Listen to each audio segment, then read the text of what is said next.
Daily learning. A day in my life as a bakery.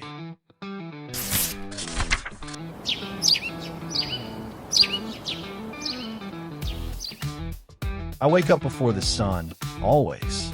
My bricks still hold the coolness of the night, and the scent of yesterday's bread lingers gently in the air. At exactly 4:30 in the morning, when I already in my bakery, I hear my front door creaks open. It is always the baker, Mr. Lewis. His footsteps are familiar and slow at first, as if his body still clings to sleep. But the moment he turns on the lights, I can feel the energy shift. My ceiling hums with electricity, my ovens begin to wake, and the faint sound of jazz floats from the old radio by the flour sacks.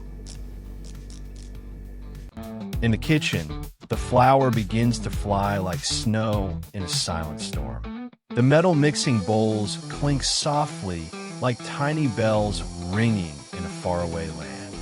Dough is stretched and folded, patted and shaped with love and strength. I listen to the rhythm of hands against bread. It is the sound of care, of tradition. I have heard this sound every day for 30 years. By 6, I'm no longer alone. The air grows warmer, filled with the buttery smell of croissants and the sweet perfume of cinnamon rolls. My shelves are dusted clean, and the glass display case is wiped until it shines like a mirror. Outside, the sky is turning soft blue. A few birds land on my awning, peeking in through the windows like old friends who know they are welcome. At 7, the bell above my door rings with its cheerful jingle. The first customer is always Mrs. Ellison. She wears the same beige coat and smiles like she's seeing an old friend. She always buys 2 baguettes and 1 almond tart. Her hands are wrinkled but steady. When she leaves, she pats the wooden frame of my door like she's saying, "Thank you." And in a way, I think she is. One by one, more people arrive. Students on their way to school stop in for chocolate-filled pastries. Office workers grab coffee and bagels with sleepy eyes and busy hands. Children press their faces against the display glass, leaving tiny smudges as they decide between blueberry muffins or chocolate chip cookies.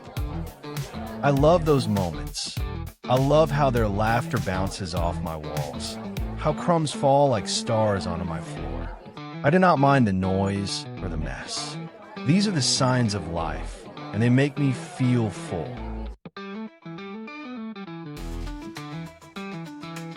By noon, I smell of garlic, rosemary, and warm tomato sauce.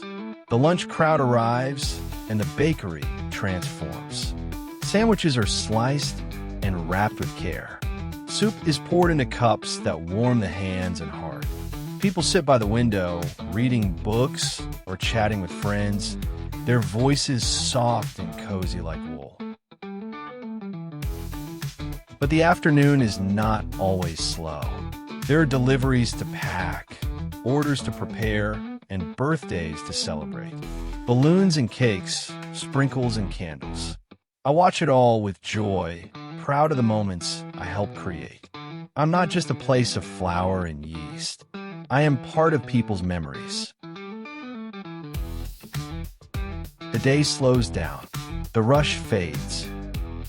The shelves begin to empty, one by one. Crumbs are brushed away. The coffee machine sighs its last steamy breath. The baker wipes his forehead and finally takes a seat. I can feel the weight of the day on his shoulders, but also his quiet pride. By 6, the lights dim. The last tray is washed. The ovens rest in silence. Mr. Lewis stands by the window for a moment, looking out at the street bathed in fading sunlight. Then he turns off the radio, picks up his keys, and walks out the door. Now, I am alone again. The moon peeks in through the glass. My walls sigh with tired warmth. The smell of bread still lingers like a lullaby.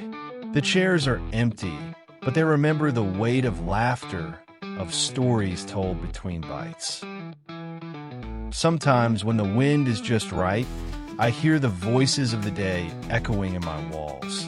Laughter, greetings, whispers of thank you, and see you tomorrow. It makes me smile in my own quiet way.